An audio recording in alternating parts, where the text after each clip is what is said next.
I'm Jocelyn. My topic will be seawater desalination plants in California.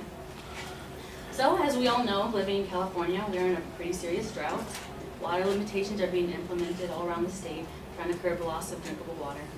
Research by meteorologist David Miskus of the Climate Prediction Center shows that 71% of California is in an extreme drought, and within that percentage, 41% of California is in an exceptional drought.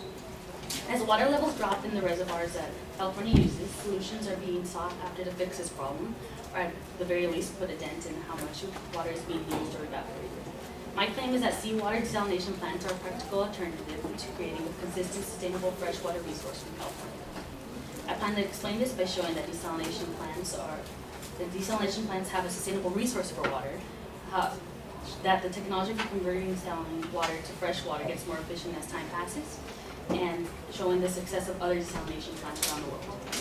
So first off, desalination, if you didn't know, is the process of converting salt water and other harmful mineral-filled water to drinkable fresh water. So this brings up my leading point.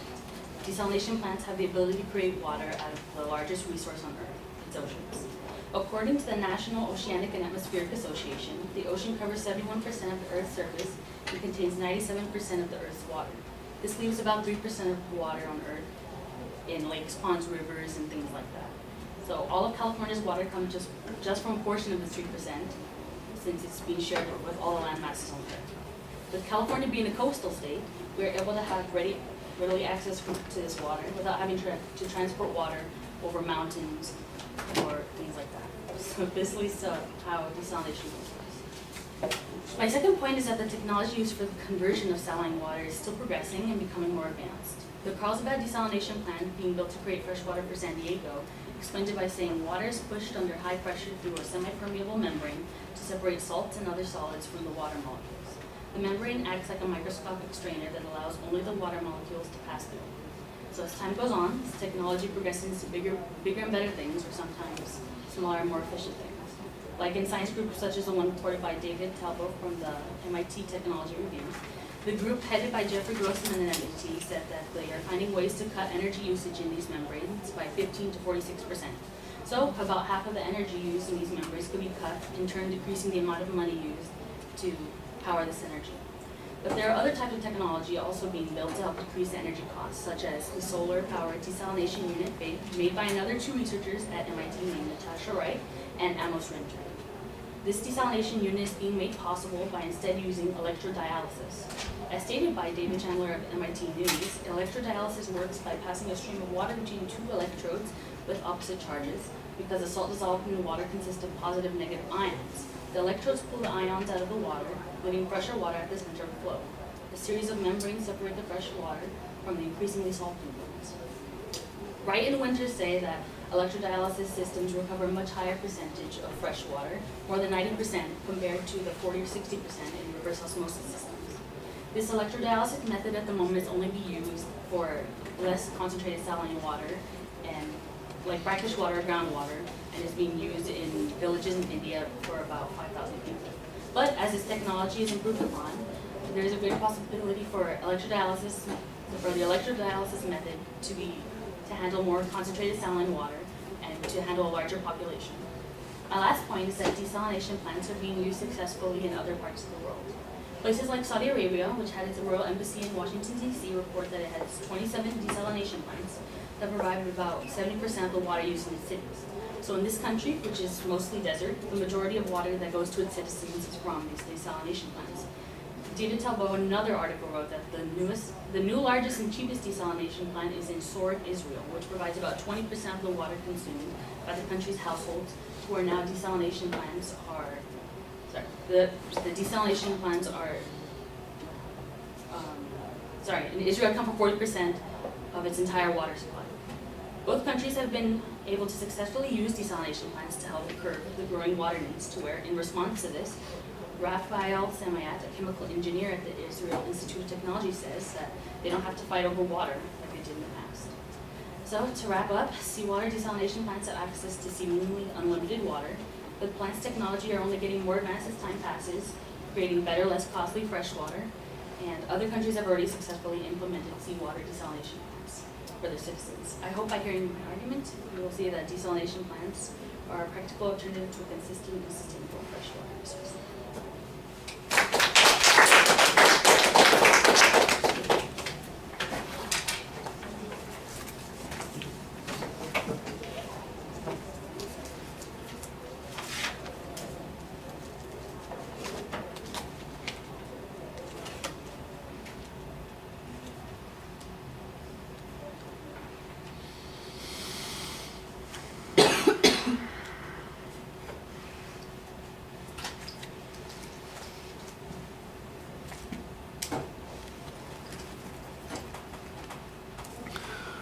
All right, there's a clear statement of what the proposition is. There's a good preview of the supporting points. The signposts on the individual points as you get to each of those is relatively clear. I thought that you did a good job keeping it structured for us and making it easy to follow.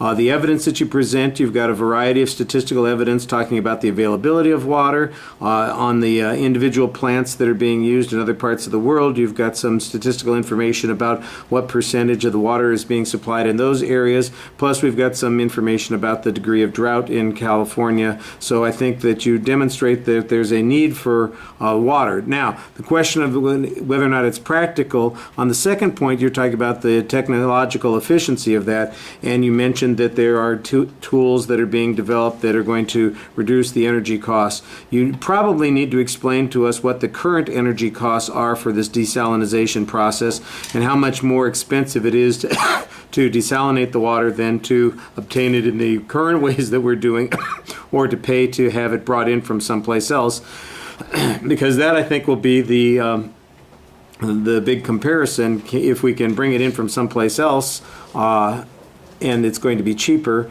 then maybe the desalination is not necessary, whether it is through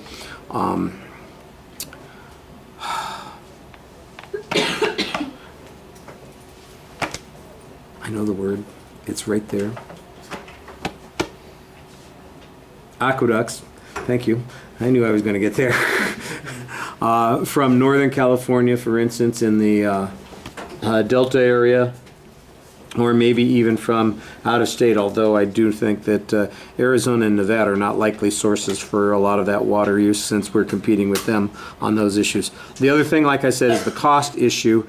You mentioned Saudi Arabia, for example, but there's never any discussion of how much Saudi Arabia is paying for their 27 desalination plants and how much the water costs per capita or based on the amount that's produced, per gallon, liter, however it is they are measuring those kinds of things. And I think that that's one of the things that people will be talking about when they're talking about practicality. But you did a very good job citing your sources throughout the presentation, but there are some underlying premises that need to be explained a little bit more.